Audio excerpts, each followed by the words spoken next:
Okay, we're going to pick up where we left off calculating or generating a linear equation. And we already talked about the slope and a point. And now we're going to continue with something really similar. There's only really one additional step. And we'll do a couple of examples of calculating the slope using 2 points and then generating the linear equation using the slope and either one of those 2 points. The only additional step here is that we have to use the 2 points to calculate our slope first. So let's look at a situation, one that we actually looked at in an earlier video. Here is the case where we were talking about pressure varying with temperature, and our slope calculation is change in y over the change in x. Which we can write out mathematically as y2 minus y1 divided by x2 minus x1. And we're going to go ahead and use that to calculate our slope. And then what you'll see is that we can generate our equation from either one of the 2 points that we chose when we were doing this line. So here are the 2 points that we chose, minus 20 and minus 4. And then the other point was 0 and 4. Okay? And so let's do our slope calculation first. And again, we'll use the standard configuration of m in the y equals mx plus b. And so we're going to say y2 is 4 minus y1, which was minus 4. So it's minus a minus 4, okay, divided by x2 minus x1. x2 was 0. Minus a minus 20 down here, and that we've said that that was minus 4 minus a minus 4 is a 4 plus 4, which is 8, and 0 minus a minus 20 is 20, which we said was 820, which we can reduce then to 4 goes into 8 twice, 4 goes into 20 5 times, 2/5, and we also made a note that 2/5 could also be rewritten as 0.4 if you wanted to do that, if you needed a decimal value. But we're going to stay with the 2/5 for right now. Okay, so now let's generate our equation for this line using this information. So what we're going to do, we're going to start with our standard form first. I'll leave that where I can just see it. And we're going to say that, remember our standard form here was that y minus y1 equals m times x minus x1. Now in this case, with the generalized form of the formula, y1 and x1 could refer to 0.1, but we could also use 0.2. The only real thing here is that y is the variable for the equation, x is the variable for the equation, the independent variable, and y1 and x1 really represent any two values of a particular ordered pair on the line. Now, as you look at this line, we could use minus 20 and minus 4 for this, but it would be much easier to use 0 and 4 because we're working with smaller numbers, and also the 0 is a lot easier to work with for the x value. Okay? Now, you could use either one you want, and either one will give you the correct answer. But in mathematics, quite often we want to pursue the path that is simpler mathematically because there are usually less mistakes. So if we go ahead and use, I'm going to go ahead and use 0.2, which is this point right here, as my x1 and y1 values. Okay, so as we go to our equation here, what we will have is y minus 4, okay, equals the slope, which we calculated to be 2/5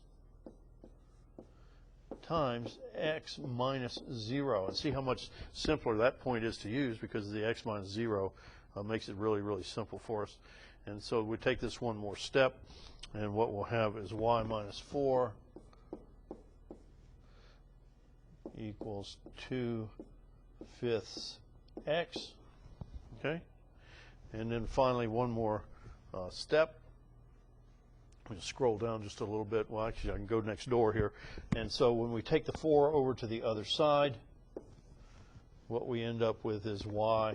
We're going to add 4 to both sides, so y equals 2/5 x plus 4. Okay, and that is our final answer for that one. Okay, so let's do, and if you remember when we did this in our very first video on slope, on general topic of slope, that's pretty much the slope we ended up with when we did our calculation there. Remember, we had 2/5 or 0.4. That was a copy of the slide from the original slope video. All right. Now let's just take one that hasn't been preset in any way, and we'll do this again as one additional example. Now, no points, no scales or anything are identified on this one. So what we'll do is, for lack of any additional information, we will assume that this is our x and y, of course. We will assume that each box represents 1 unit. And so we'll just go ahead and say 2, 4, 6 here. We got 2, 4, 6 here, and so forth. -2, -4, -6. Now remember, while we're doing this, just keep in mind that an XY grid, like we've got here, showing for these calculations as x and y, are nothing more than 2 number lines that are at 90-degree angles. We've got the x number line represented by the x-axis, and we've got the y number line represented by the y-axis. So when we're doing these things, the ordered pairs that we come up with, x and y, are nothing more than the x value from its number line and the y value from its number line. So people get hung up a little bit on coordinate grids, I think, when in reality, if you think about it, it's just 2 different positions, x and y, with their own number line. Okay, that may help you. All right, so let's pick out a couple of points, and let's pick values that look like they're going through a grid point, which makes it easy for us to pick specific values. Okay, so let's take actually pretty much anything we want. We could take, let me change colors here for a second, and we could take this point right here. That's a grid point. And we could go up here, and we're kind of in the middle here, and here's another one, and we could do the same thing. Here's another one, right? So if we want to stay with negative values, and that's fine, or not negative values, but actually this point right here is a good one to pick because there's a 0 involved. The y value is going to be 0, and I always like to pick things where the math is simple, and then we can pick another one.